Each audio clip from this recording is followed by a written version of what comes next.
नमस्कार। आज की बात में आपका स्वागत है। आज संत रविदास की जयंती है और चूंकि उत्तर प्रदेश में और पंजाब में संत रविदास के फॉलोअर्स भारी तादाद में हैं और दोनों राज्यों में इस वक्त चुनाव हो रहे हैं, इसलिए इन दोनों स्टेट्स में संत रविदास को बहुत याद किया गया, बार बार याद किया गया। दिल्ली में प्रधानमंत्री नरेंद्र मोदी सुबह सुबह रविदास मंदिर गए। मोदी ने जिस तरह मगन होकर भजन गाए और मंजीरा बजाया वो देखने लायक है। मैं आपको उसकी तस्वीरें दिखाऊंगा। आज दिन में मोदी ने पठानकोट और सीतापुर में रैलियां की। संत रविदास का कई बार जिक्र किया। मोदी ने कहा कि संत रविदास जी कहते थे, जब राजा ऐसा हो जिसके राज में कोई भूखा न रहे तभी देश सुखी रह सकता है। उन्होंने कहा कि अब केंद्र सरकार संत रविदास के उसी सपने को पूरा कर रही है। देश में गरीबों के घर में मुफ्त राशन पहुंचा रही है। मोदी ने कहा कि अखिलेश यादव को संत रविदास से नफरत है। समाजवादी पार्टी दलितों का सम्मान नहीं करती, दलितों को, गरीबों को, वंचितों को गले नहीं लगाती। मोदी ने कहा, जहां विकास आया वहां वंशवाद का सफाया हुआ, जहां शांति और सुरक्षा आई वहां तुष्टीकरण और भ्रष्टाचार की विदाई हुई। मोदी ने यूपी में समाजवादी पार्टी को और पंजाब में कांग्रेस को वंशवाद का प्रतीक बताया। मोदी ने आज विकास के मुद्दे पर, करप्शन के सवाल पर, भाई भतीजावाद के सवाल पर कांग्रेस और समाजवादी पार्टी दोनों पर जबरदस्त हमले किए। तो थोड़ी देर में मैं आपको नरेंद्र मोदी के भाषण के कुछ चुने हुए अंश सुनवाऊंगा, जिससे आपको अंदाजा लगे आज उन्होंने कैसे कैंपेन किया। लेकिन आज सबसे ज्यादा चर्चा हुई पंजाब के मुख्यमंत्री चरणजीत सिंह चन्नी के बयान की। चन्नी ने यूपी और दिल्ली के लोगों को भैया कहकर पंजाब में न घुसने की बात कह दी। जब उन्होंने इस तरह की बात कही, प्रियंका गांधी इस पब्लिक मीटिंग में चन्नी के साथ खड़ी थी। उन्होंने इस बात पर ताली भी बजाई, प्रियंका को हंसी भी आई। अब मौका मिला तो बीजेपी ने इसे बड़ा इशू बनाया। चन्नी के बयान को उत्तर प्रदेश के लोगों का अपमान बताया। चन्नी के बयान को लेकर आज दिन भर तरह तरह के रिएक्शन आए। कांग्रेस थोड़ी डिफेंसिव रही और बीजेपी हमलावर। असल में पंजाब के रूपनगर इलाके में प्रियंका गांधी की रैली थी। पंजाब के मुख्यमंत्री चरणजीत सिंह चन्नी भी वहां मौजूद थे। इसी दौरान चन्नी ने प्रियंका गांधी को पंजाब की बहू बताकर लोगों से कांग्रेस को सपोर्ट करने की अपील की और फिर जोश जोश में एक ऐसी बात कह दी जिस पर हंगामा शुरू हो गया। चन्नी ने कहा, यूपी के, बिहार के और दिल्ली के भैये पंजाब में आकर राज नहीं कर सकते। चन्नी ने लोगों से कहा कि यूपी के भैयों को पंजाब में आने नहीं देना है। और हैरानी की बात है कि जिस वक्त चन्नी ये सब बोल रहे थे, उस वक्त बगल में खड़ी प्रियंका गांधी मुस्कुरा रही थी। चन्नी के बातों पर उन्हें काफी हंसी आ रही थी, उन्होंने तालियां भी बजाई। अब चन्नी की बात और प्रियंका गांधी की हंसती मुस्कुराती यह तस्वीर कांग्रेस के गले की फांस बन गई।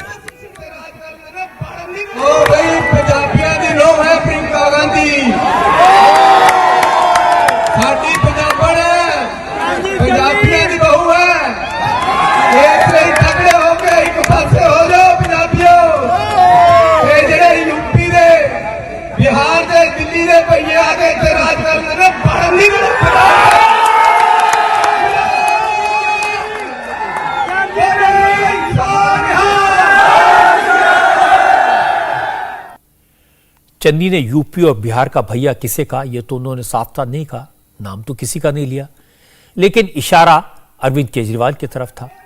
इसलिए आज चन्नी के बयान पर सबसे पहले केजरीवाल ने ही रिएक्ट किया। केजरीवाल आज मोहाली में थे और मोहाली में केजरीवाल ने कहा, चन्नी एक्सीडेंटल चीफ मिनिस्टर हैं, उन्हें पता ही नहीं है कि वो क्या कह रहे हैं, क्यों कह रहे हैं।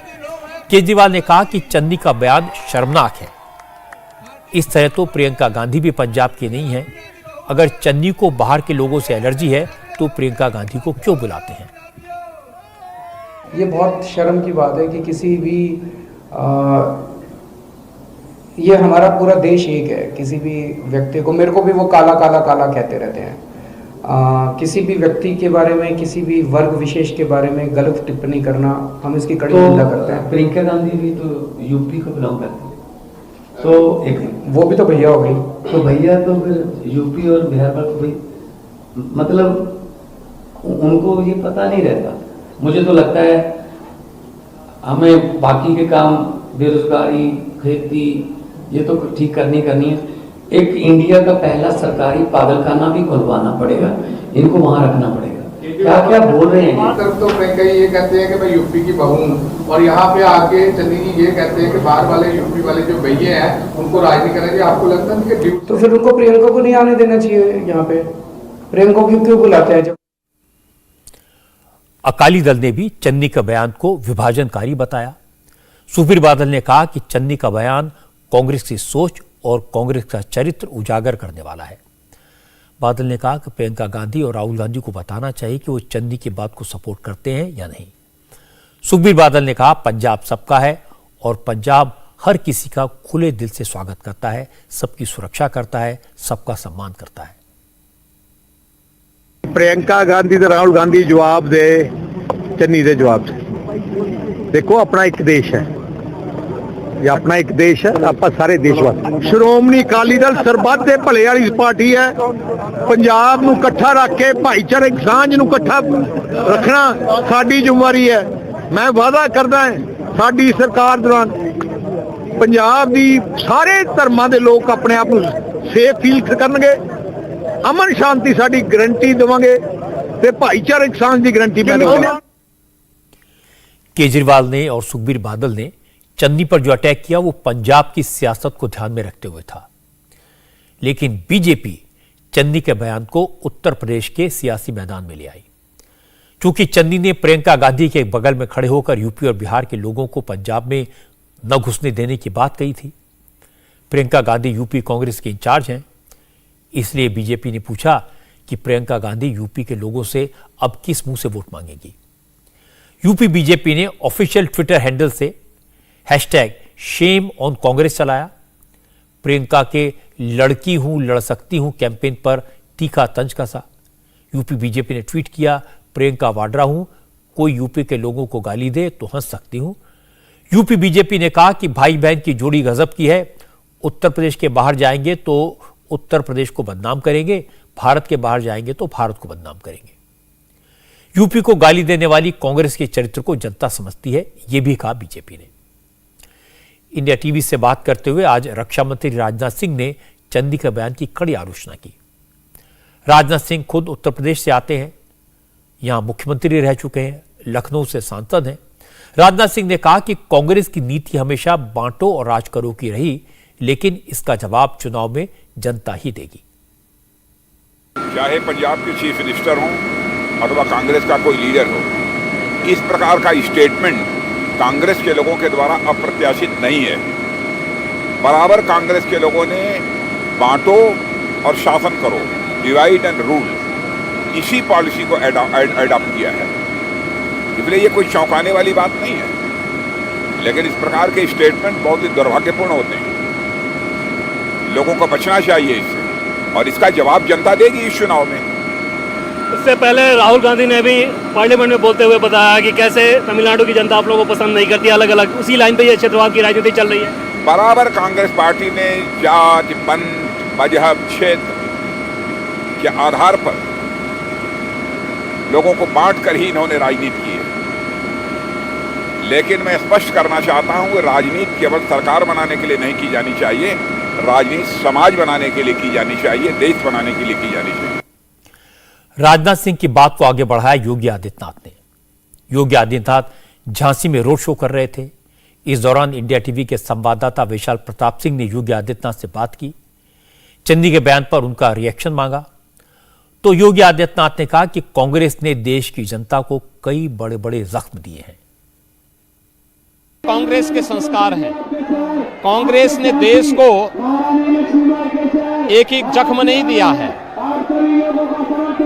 जातिवाद का जख्म, क्षेत्रवाद का, भाषावाद का, आतंकवाद का, नक्सलवाद का, ये सभी कांग्रेस के द्वारा दिए गए जख्म हैं। और इसीलिए कांग्रेस को देश की जनता जनार्दन बार बार सबक सिखा रही है।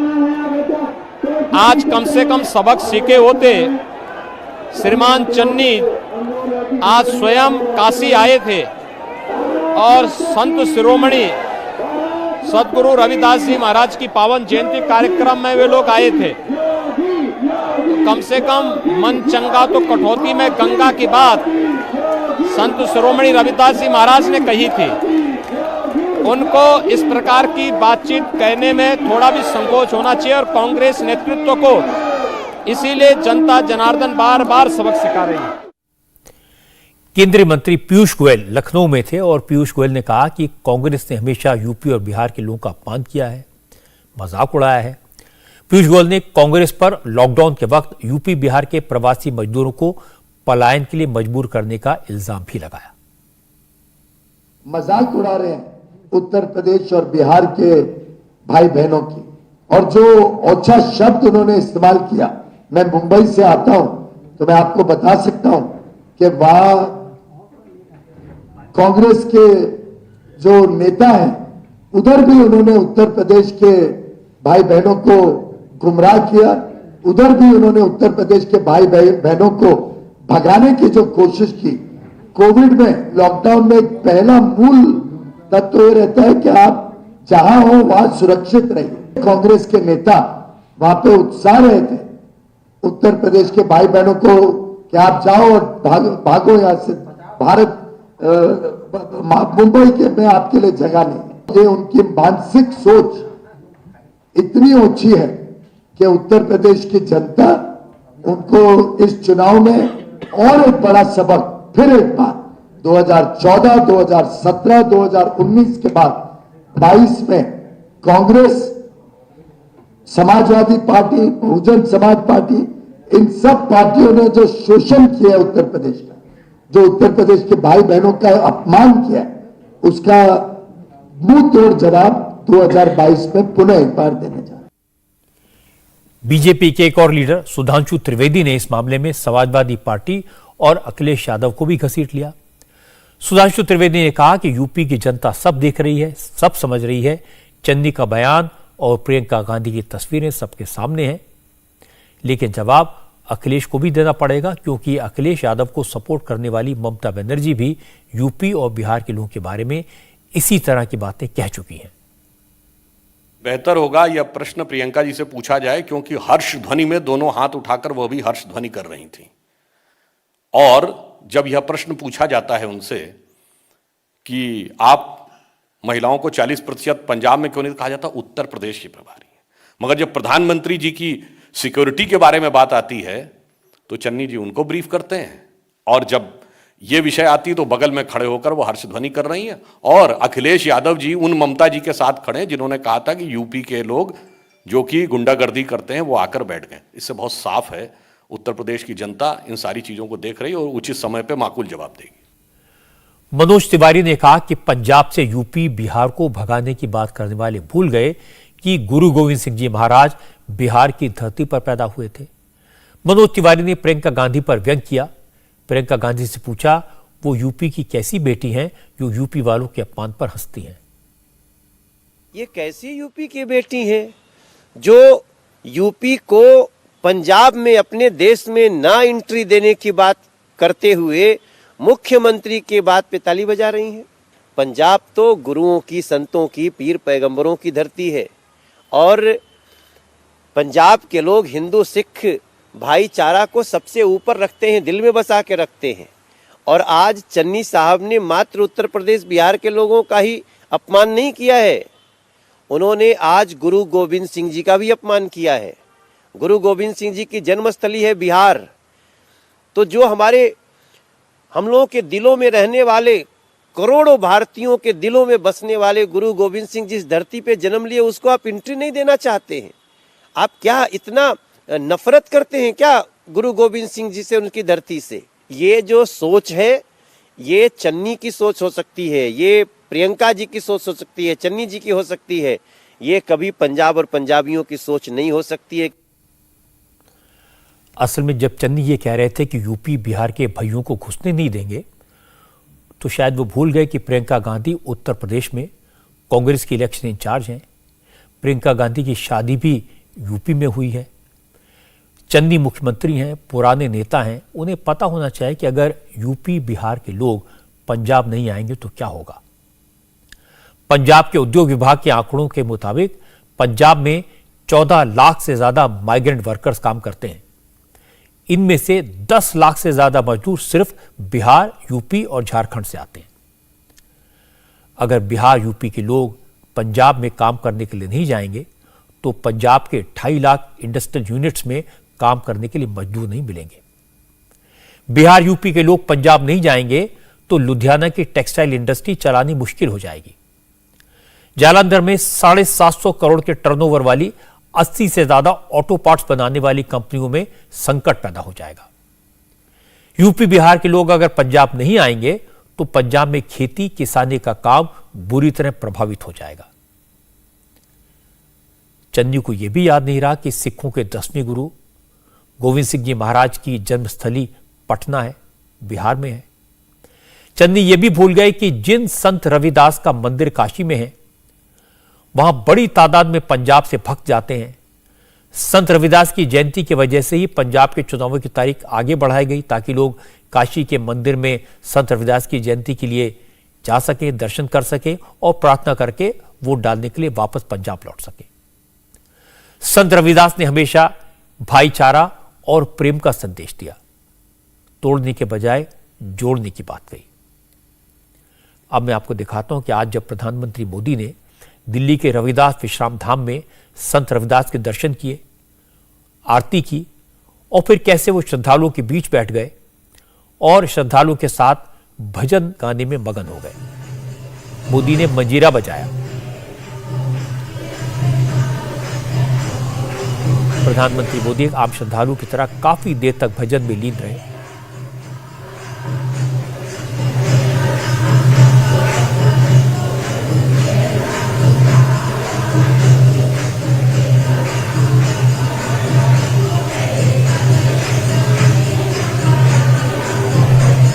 करोल बाग के रविदास विश्राम धाम में दर्शन के बाद प्रधानमंत्री मोदी ने पंजाब और यूपी में 2 बड़ी पब्लिक मीटिंग्स एड्रेस की। प्रधानमंत्री मोदी की पहली रैली पंजाब में पठानकोट में हुई और दूसरी यूपी के सीतापुर में। दोनों रैलियों में मोदी ने संत रविदास को याद किया। पठानकोट में प्रधानमंत्री मोदी ने कहा कि उनकी सरकार वैसे ही काम कर रही है जैसे संत रविदास चाहते थे। मोदी की सरकार वही कर रही है जो संत रविदास जी कह के गए हैं। संत रविदास जी ने कहा है, ऐसा चाहूं राज में, ऐसा चाहूं राज में, मिले सबन को अन्न, छोट बड़ो सब सम बसे, रविदास रहे प्रसन्न। रविदास जी ने कहा है, मैं एक ऐसा राजा चाहता हूं जिससे राज में सभी को अन्न मिले, हर कोई एक समान समरस होकर रहे, और जब ऐसा होगा तो स्वाभाविक रूप से रविदास जी प्रसन्न होंगे ही। भाजपा सरकार ने संत रविदास जी की इस भावना को प्राथमिकता दी। मिले सबको अन्न। दुनिया के बड़े बड़े देशों में आज कोरोना की वजह से गरीब को हर तरह की दिक्कत आ रही है, खाने पीने की समस्या हो रही है, लेकिन इतने बड़े संकट में 100 साल की सबसे बड़ी महामारी में इस काल में भारत करोड़ों देशवासियों को मुफ्त में राशन उपलब्ध करा रहा है। और इसके बाद प्रधानमंत्री मोदी ने महान संत गुरु नानक देव जी को याद किया, करतारपुर कॉरिडोर का जिक्र किया। गुरु नानक देव जी के आखिरी दिन करतारपुर साहब में गुजरे थे और यह जगह अब पाकिस्तान में है। सिख श्रद्धालुओं को यहां जाने के लिए वीजा लेना पड़ता है। मोदी ने कहा, कांग्रेस को 3 मौके मिले थे जब वो भारत की सीमा से महज 6 किलोमीटर दूर करतारपुर कॉरिडोर को भारत में शामिल कर सकते थे, लेकिन कांग्रेस के नेताओं ने ऐसा नहीं किया। जब भारत विभाजन हुआ नेता कौन थे भाई? कांग्रेस के थे कि नहीं थे? देश के टुकड़े हुए तब कांग्रेस के लोग थे कि नहीं थे? क्या इनको इतनी समझ नहीं आई कि 6 किलोमीटर दूर सीमा से हमारे गुरु नानक देव जी की तपोभूमि, क्या विभाजन के समय वो 6 किलोमीटर और गुरु नानक देव जी की पवित्र भूमि भारत में रख सकते थे कि नहीं रख सकते थे? 65 की लड़ाई हुई, भारत की सेना लाहौर में झंडा फरकाने की ताकत के साथ आगे बढ़ रही थी। अगर 65 की लड़ाई में थोड़ा 2 कदम आगे जाते तो गुरु नानक देव जी की तपोभूमि हमारे पास होती कि नहीं होती? होती कि नहीं होती? वो पहला मौका चूक गए विभाजन के समय, दूसरा मौका चूक गए 65 की लड़ाई में, और फिर बांग्लादेश की लड़ाई हुई। 90,000 पाकिस्तान के सैनिकों ने हिंदुस्तान की सेना के सामने घुटने टेक दिए। 90,000 सैनिक हमारी कैद में थे। जब हमें हमारे गुरु नानक देव की तपोभूमि वापस मिलेगी, 3 बार मौके मिले, उन्होंने गवा दिए। करतारपुर साहब पंजाब के लोगों के लिए, सिख समाज के लिए बहुत इमोशनल इशू है। गुरु नानक देव जी ने 1522 में इसकी स्थापना की थी और गुरु नानक ने अपने जीवन के अंतिम कई साल यहीं गुजारे थे।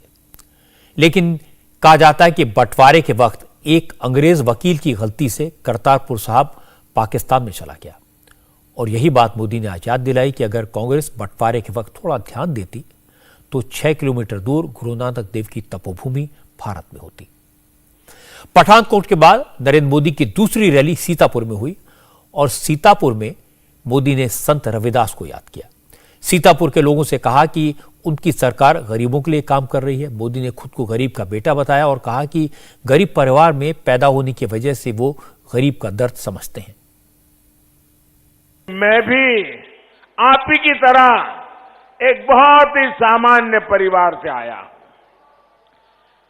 मैंने गरीबी के भाषण नहीं सुने, मैं गरीबी जी करके आया हूं।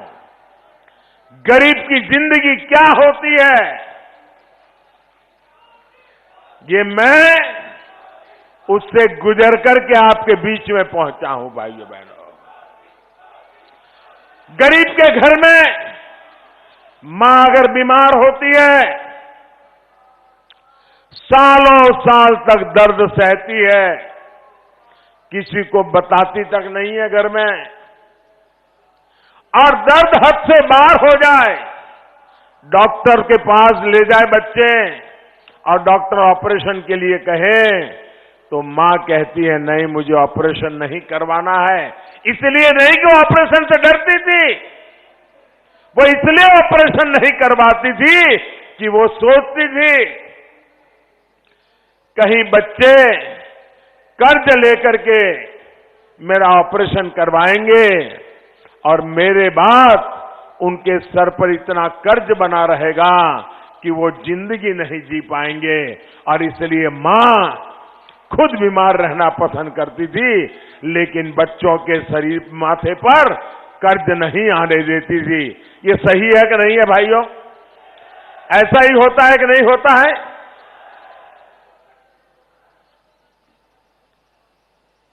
इस दुख को कौन दूर करेगा भाइयों? और इसलिए हमने प्रधानमंत्री आयुष्मान योजना ला करके हर गरीब परिवार के व्यक्ति को 5 लाख रुपए तक अगर खर्च आता है तो उसका सारा जिम्मा हमने उठा लिया, ताकि मेरा कोई गरीब परिवार दवाई के अभाव में, डॉक्टर के अभाव के, अस्पताल के अभाव में दम तोड़ न दे। भाइयों, आखिर सरकार होती किसके लिए है? सरकार गरीबों के लिए होती है।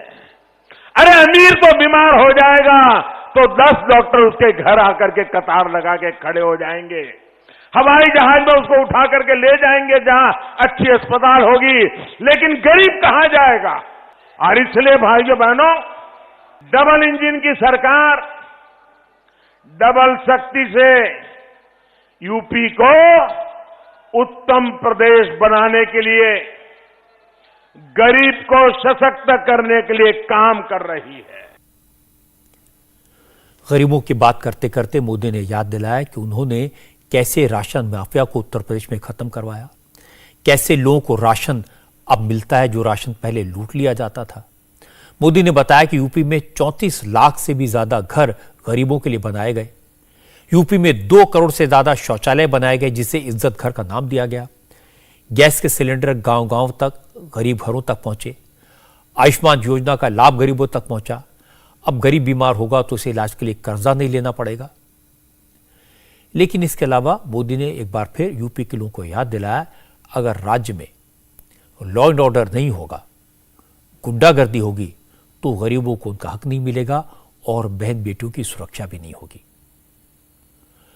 अखिलेश यादव भी इस बात को अच्छी तरह जानते हैं कि आजकल सबसे ज्यादा चर्चा लॉ एंड ऑर्डर की है। आमतौर पर वो इसके सवाल पर कम बोलते हैं, लेकिन आज औरैया की रैली में अखिलेश ने कहा कि समाजवादी पार्टी ऐसे लोगों को बर्दाश्त नहीं करेगी जो गुंडागर्दी करते हैं। अखिलेश यादव ने कहा कि जिन्हें लगता है कि समाजवादी पार्टी की सरकार बनने पर वो लॉ एंड ऑर्डर अपने हाथ में ले सकते हैं, वैसे लोगों के वोट उनको नहीं चाहिए। हालांकि इसके साथ अखिलेश ने यह भी कहा कि योगी सरकार में भी काफी गुंडागर्दी है, खुद पुलिस वाले ही वसूली के लिए लोगों की जान ले लेते हैं। जिन्हें कानून व्यवस्था हाथ में लेनी है, कानून को नहीं मानना है, वो समाजवादी पार्टी को वोट न दें। जिन्हें गरीब पर अन्याय करना है, वो समाजवादी पार्टी को वोट न दें, क्योंकि इधर हमारे बाबा जी सबसे ज्यादा आरोप लगा रहे हैं, लेकिन इनकी सरकार के बारे में भी मुड़ के देखो। बताओ, आईपीएस फरार है कि नहीं है? आईपीएस फरार है और एक व्यापारी को वसूली के नाम पर पुलिस ने इतना पीटा कि उसकी जान चली गई। बताओ, व्यापारी की जान गई थी कि नहीं गई? लॉ एंड ऑर्डर के सवाल पर बीजेपी ने अखिलेश यादव को डिफेंसिव पर डाल दिया है। अब मजबूर होकर उन्हें इन सवालों की बात करनी पड़ी, इनका जिक्र करना पड़ा। औरैया के बाद अखिलेश यादव कन्नौज पहुंचे। यहां अखिलेश ने पुलिस के कमिश्नर रहे और बीजेपी के टिकट पर चुनाव लड़ने वाले असीम अरुण पर निशाना साधा। बीजेपी ने असीम अरुण को कन्नौज सदर सीट से चुनाव के मैदान में उतारा है। अखिलेश यादव ने सीधे सीधे असीम अरुण का नाम तो नहीं लिया, लेकिन इतना जरूर कहा कि पुलिस की वर्दी उतारकर चुनाव में उतरने वाले नेता का नशा कन्नौज की जनता उतार देगी। सुना है एक वर्दी उतार के भी आ गए हैं कुछ लोग, जिन्होंने जिंदगी भर लूटा, जिन्होंने जिंदगी भर वसूला।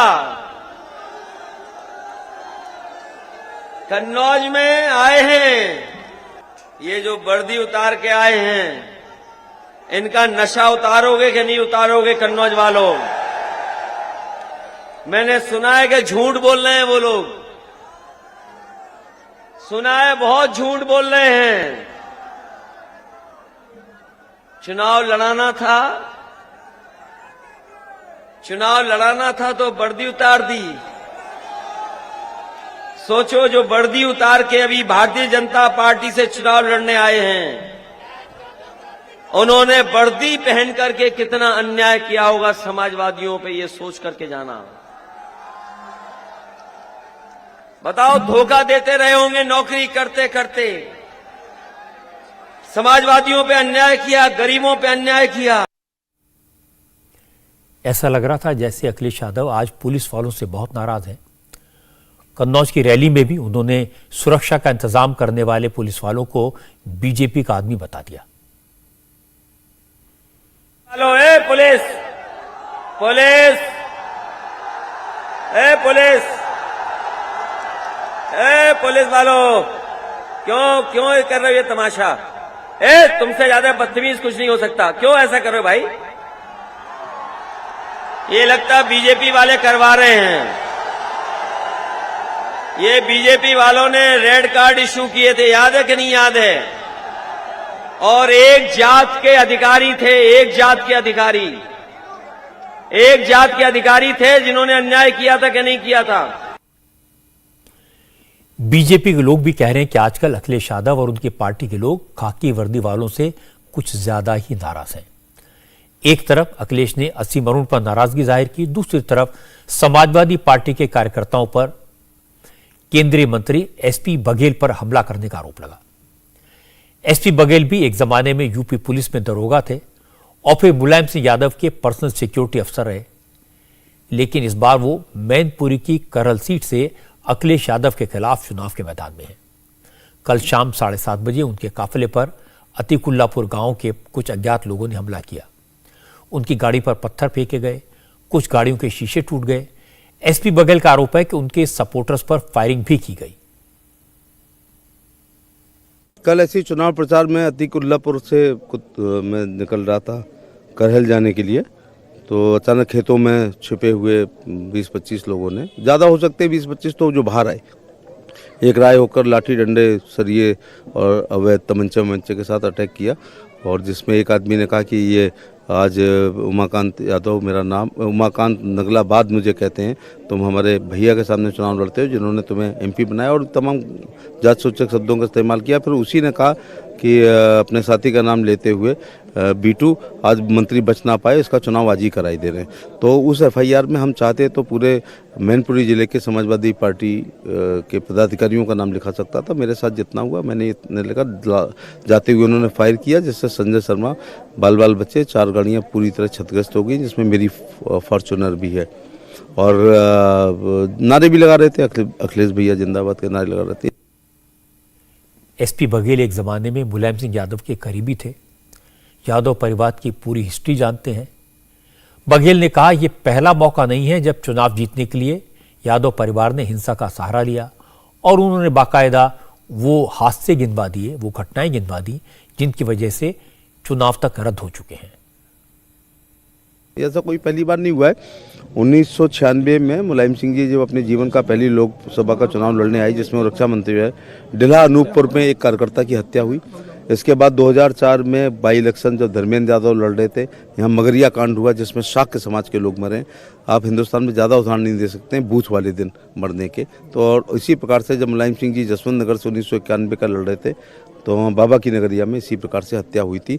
और ये इलेक्शन काउंटर मांड एक बार हिंसा और हाई पोल पर हो चुका है, जब धर्मेंद्र यादव उपचुनाव लड़ रहे थे। मुलायम सिंह जी जब जसवंत नगर से इटावा से लड़ रहे थे, उस टीएन सेशन ने पूरा इलेक्शन कैंसिल किया था। और नेताजी जब सीएम होकर गुन्नौर चुनाव लड़ने गए, तो 90 बूथ 90% से होने पर चुनाव आयोग ने पूरा काउंटर मांड किया था। ऐसी स्टोरी आपको कोई दे नहीं सकता कि हिंदुस्तान के राजनीतिक इतिहास में अगर 3 इलेक्शन यूपी में काउंटर मांड हुए, तीनों में सेफी परिवार का प्रत्याशी था तब हुआ। एसपी बघेल पर जो हमला हुआ, उस मामले में 2 नामजद और 20 से 25 अज्ञात लोगों के खिलाफ एफआईआर तो की गई है। यूपी के ADG law and order Prashant Kumar ने कहा कि एक नामजद और एक अन्य आरोपी को गिरफ्तार भी किया गया है। एसपी बघेल के काफिले पर हमले को लेकर बीजेपी ने लखनऊ में इलेक्शन कमीशन ऑफिस में जाकर शिकायत दर्ज कराई। हालांकि इस हमले के बाद अब बघेल की सुरक्षा और बढ़ा दी गई है।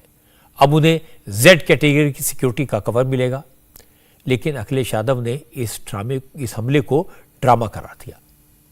अखिलेश यादव ने कहा कि केंद्र में भी बीजेपी की सरकार है, यूपी में भी बीजेपी की सरकार है। बीजेपी के नेता यह दावा करते हैं कि यूपी में लॉ एंड ऑर्डर कंट्रोल में है, तो ऐसे में केंद्रीय मंत्री पर हमला कैसे हो गया? भारतीय जनता पार्टी के लोग खुद ही घटना करा रहे हैं, क्योंकि वो निराश हो गए हैं, चुनाव जीत नहीं सकते हैं, इसीलिए खिसिया करके अपने ऊपर खुद अटैक करा रहे हैं। और आखिरकार जिसके पास सेंट्रल फोर्स हो, सरकार उनकी हो 2-2 जगह, उसके बाद लॉ एंड ऑर्डर की ये स्थिति हो। लॉ एंड ऑर्डर की अगर कोई जिम्मेदारी थी तो भारतीय जनता पार्टी की थी। आखिर उत्तर प्रदेश सरकार क्या कर रही थी? उनके पास जो सिक्योरिटी है वो क्या कर रही थी? दिल्ली की सरकार की जो सिक्योरिटी है वो क्या कर रही थी? योगी आदित्यनाथ ने तुरंत जवाब दिया, कहा इस हार की आशंका से समाजवादी पार्टी वाले बौखला गए हैं, इसलिए इस तरह के हमले कर रहे हैं। लेकिन उन्हें याद रखना चाहिए कि अगर कानून व्यवस्था को हाथ में लेने की कोशिश की तो फिर इसका अंजाम बुरा होगा। समाजवादी पार्टी हार की बौखलाहट व्यक्त कर रही है हमलों के माध्यम से, और मुझे लगता है ये समाजवादी पार्टी की बौखलाहट है। वे हार रहे हैं इसलिए हमला कर रहे हैं, लेकिन चिंता न करें, कानून के साथ खिलवाड़ करने की छूट किसी को नहीं देंगे। अखिलेश जी आज कन्नौज में ये कहते हुए नजर आ रहे हैं, पुलिस वालों को धमकी दे रहे हैं कि हट जाओ, हमारे लोगों को हटाओ मत, और एक तरीके से धमकी कही जाएगी अखिलेश जी की जो पुलिस वालों को दे रहे हैं। बौखलाहट है, यह हार की बौखलाहट है, क्योंकि समाजवादी पार्टी तमाम षड्यंत्रों के बावजूद एक बार जनता जनार्दन के द्वारा उसे फिर से खारिज किया जा रहा है। और मुझे लगता है कि 10 मार्च को अब बहुत 16-17 दिन रह गए हैं, तो 16-17 दिन के अंदर उनको मालूम है कि उनका क्या हर्ष होने जा रहा है। हिजाब के विवाद को लेकर कर्नाटक हाईकोर्ट में आज फिर सुनवाई हुई और ये बहस कल भी जारी रहेगी।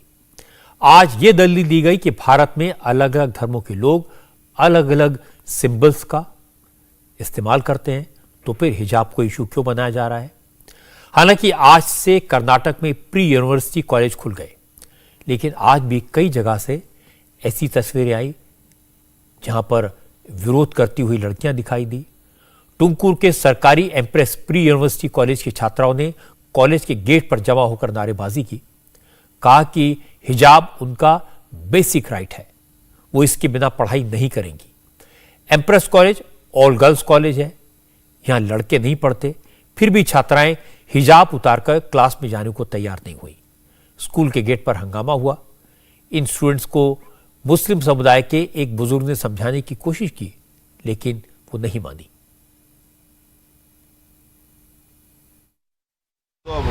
एम्प्रेस कॉलेज में पूरे लेडीज जेंट्स नहीं। अब यहाँ क्या है तो सेपरेट रूम बना कर, तो सुनो यार एक बात बोलो, मैं एक बात बोल रहा हूँ, यहाँ शिक्षण मंत्री को इसमें रहता हूँ, ये मैं 35 वार्डा को भी यहाँ मैं हेल्थ का डिपार्टमेंट का मैं चेयरमैन पूरे टूमपुर को, हाँ शिक्षण हेल्थ का तो मालूम ना सारा मैं उससे क्या बोल रहा था, मैं आपको ही ना, अब तुम ना क्या है सेपरेट रूम बना को एम्प्रेस में, तो जा तो रूम के अंदर जाको क्या करो, तुम्हें जाको कुर्सी निकाल को तब तक होना तो क्लास को जाओ, तो कोर्ट का क्या फैसला था देख लो, हमें करिए। बुजुर्ग समझाते रहे कि इस कॉलेज में जेंट्स नहीं है, सिर्फ लड़कियां पढ़ती हैं, क्लास में जाओ पढ़ो, लेकिन लड़कियां नहीं मानी। कॉलेज में एंट्री न मिलने के बाद करीब 42 मुस्लिम छात्राएं घर लौट गईं। पूरे रास्ते में वो नारेबाजी करती रही।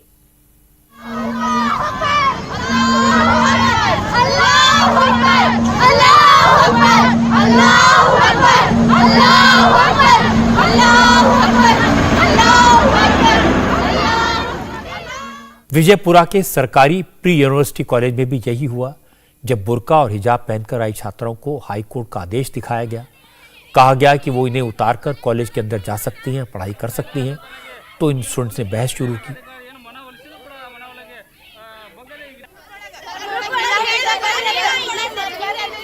स्कूल के प्रिंसिपल बाहर आए, उन्होंने लड़कियों को समझाया कि वो तो बस हाईकोर्ट के ऑर्डर को फॉलो कर रहे हैं, सभी स्टूडेंट्स को भी नियम पालन करना चाहिए, उन्हें हिजाब उतार कर ही एंट्री मिलेगी। तो छात्राएं काफी देर तक प्रिंसिपल से उलझी रहीं, कहती रहीं कि उन्हें पहले बताया जाना चाहिए था।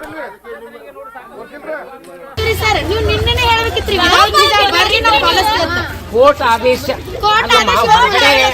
ಹೊರಗಡೆ ಅಲಾವಲ್ಲ, ಕ್ಲಾಸ್ನಾಗ ಅಷ್ಟೇ ಅಲಾವಿಲ್ಲ, ಗ್ರೂಪ್ನಾಗ ಇವೆಲ್ಲ ಹೇಳಕ್ ಬರೋದಿಲ್ಲ.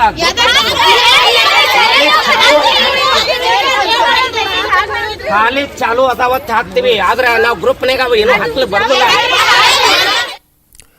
बहुत देर तक बहस चलती रही, लेकिन कॉलेज ने छात्रों को एंट्री नहीं दी, तो वो सब घर लौट गई, एग्जाम में नहीं बैठी। कहा कि उनके लिए इम्तिहान से पहले हिजाब है। ಮುಂದಿದೆ ಎಕ್ಸಾಂಪಲ್ ಕೊಟ್ಟು ನಮ್ ಬ್ಯಾಡ್ ಅಂತಾರಿ, ನಮ್ಗೆ ಆಗಲ್ರಿ, ನಾವ್ ತೆಗೆಲ್ರಿ, ಮಾತ್ ಮುಗಿತ್ರಿ, ಎಕ್ಸಾಮ್ ಇದ್ರೆ ನಮ್ಗೆ ಗೊತ್ತಿಲ್ರಿ, ನಾವ್ ತೆಗೆಲ್ರಿ, ಎಕ್ಸಾಮ್ ಬೇಡ್ರಿ, ಏನು ಬೇಡ್ರಿ, ನಮ್ ಹಕ್ ಬೇಕ್ರಿ ಅಷ್ಟೇ, ಹಾಕುನಾ ಪಹಲೆ एग्जाम बाद में। कोर्ट आदेश हमें कोर्ट के आदेश का पालन करना ही पड़ेगा। हमने उनसे हिजाब उतारकर क्लासरूम में जाने को कहा है। लेकिन वो नहीं मान रही हैं। मैंने ये भी कहा कि उन्हें अलग रूम दे दिया जाएगा, लेकिन अभी नहीं मान रही। उडुपी के डॉक्टर जी शंकर गवर्नमेंट कॉलेज में भी यही हिसाब हुआ। ये गर्ल्स कॉलेज है, छात्राएं हिजाब उतारने को तैयार नहीं हुई। स्कूल में उन्हें हिजाब उतारकर बैठने के लिए अलग रूम देने को भी कहा गया, लेकिन वो नहीं मानी और कॉलेज से बाहर आ गई। छात्राओं ने बताया कि स्कूल एडमिनिस्ट्रेशन उनके साथ पूरी तरह कोऑपरेट कर रहा है, लेकिन वो बिना हिजाब के कॉलेज में नहीं रह सकती। मैनेजमेंट ने कुछ भी नहीं बोला है। मैनेजमेंट ये हम लोग वो हमको सपोर्ट ही कर रहे हैं। वो बोल रहे हैं कि ये आप लोगों का सेल्फ डिसीजन है, तो हाँ फाइन, हम इसमें एग्री कर रहे हैं। आपको आ जाना है तो भी वेलकम है, नेक्स्ट आना है तो भी वेलकम है।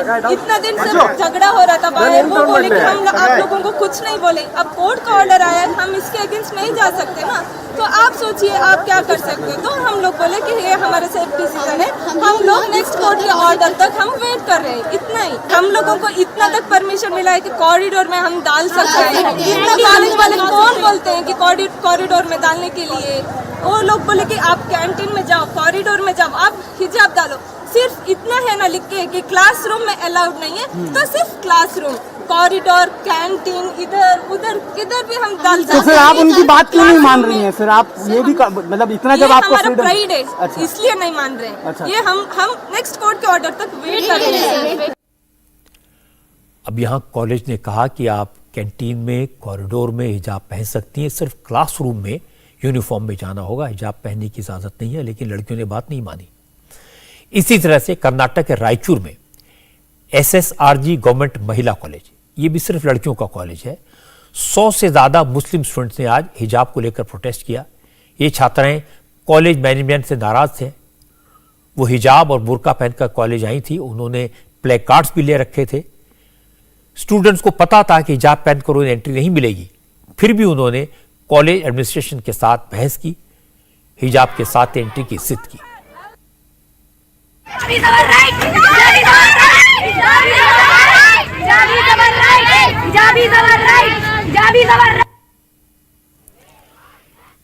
हिजाब विवाद पर आज कर्नाटक असेंबली में भी हंगामा हुआ।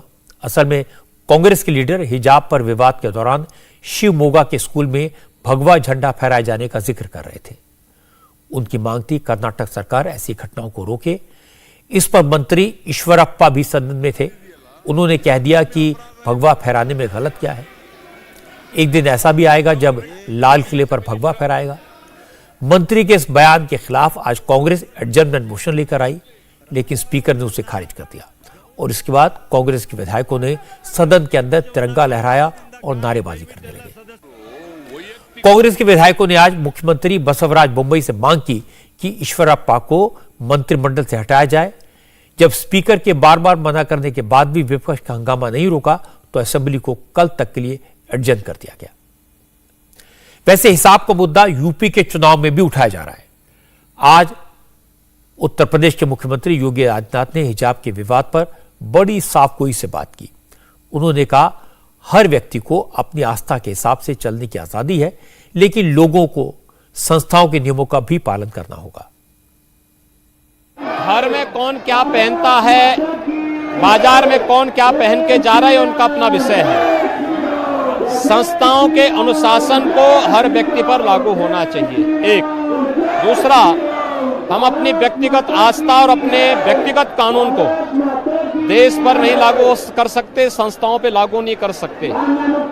देश की व्यवस्था संविधान से चलेगी, शरीयत से नहीं चलेगी, ये हम लोगों का बहुत स्पष्ट मानना है। और अब एक श्रद्धांजलि मशहूर संगीतकार बप्पी लहरी को।